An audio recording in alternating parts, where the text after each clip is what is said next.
Welcome back to Carneades.org. Today we're going to be continuing with our series, Dumbfounding Definitions, Dizzying Distinctions, and Diabolical Doctrines, a series sorting through some of the jargon of philosophy. In this video, we are going to be starting a mini-series on what is nationalism. Now, in this mini-series, we're going to cover 3 different views on nationalism. Each of these views has a different opinion on 2 central questions. First, should you have a special relationship to your own culture or ethnic group?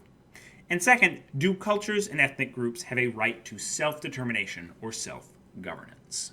Now, before delving into the ethical questions here, we're going to cover a fairly simple but essential distinction between nations, which are groups of people with a shared culture or ethnic heritage. Note that this doesn't have to be an ethnic question. It can be around a shared culture or belief set or perhaps religion.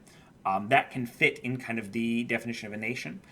And countries, which are administrative states, which are what we consider things like governments with a high degree of autonomy and ability to do what they want to their people.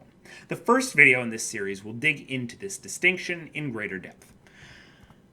Now, the first question that distinguishes these 3 positions deals with whether you have a responsibility or a right to advance the cause of your nation.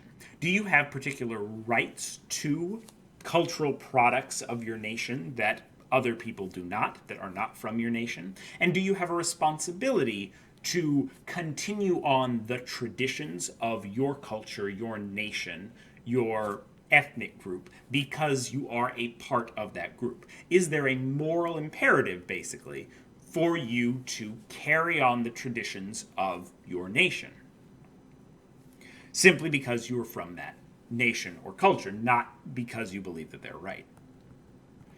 The second question is about whether nations have a right to be self-governing. Do you have a right to be judged and governed by those that share your culture and traditional beliefs? And in this vein, if you have a right to be judged and governed by those people, do you have a right to statehood, effectively? Does every nation have a right to becoming a state and not being governed and having laws passed, perhaps against their traditional cultural beliefs, by another government or another nation? Does your nation have the right to be a country simply because it's a different culture or ethnic group?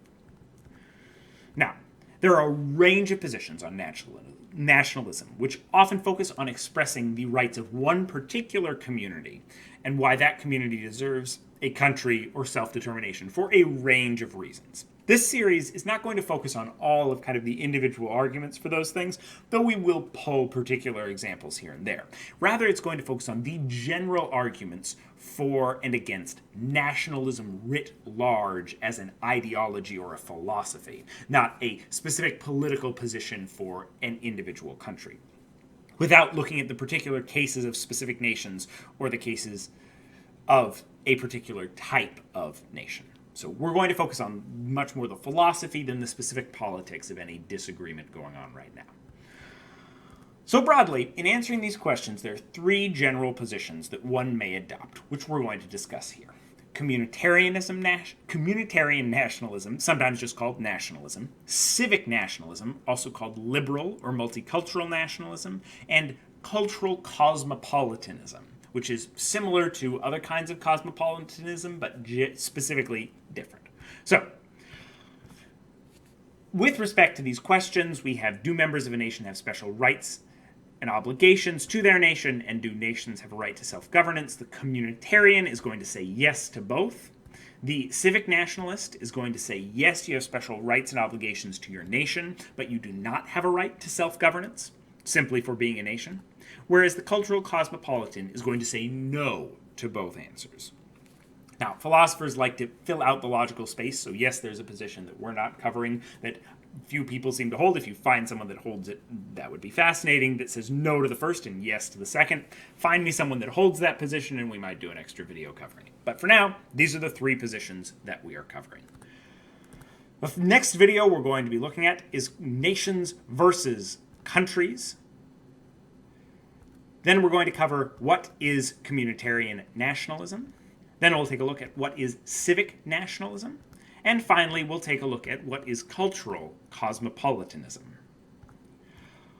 Initially, what do you think before we get to those other videos? Do you have specific rights or responsibilities to your culture? Does your culture have a right to its own government? Leave your thoughts in the comments below. Watch this video and more here at Carneades.org, and stay skeptical, everybody.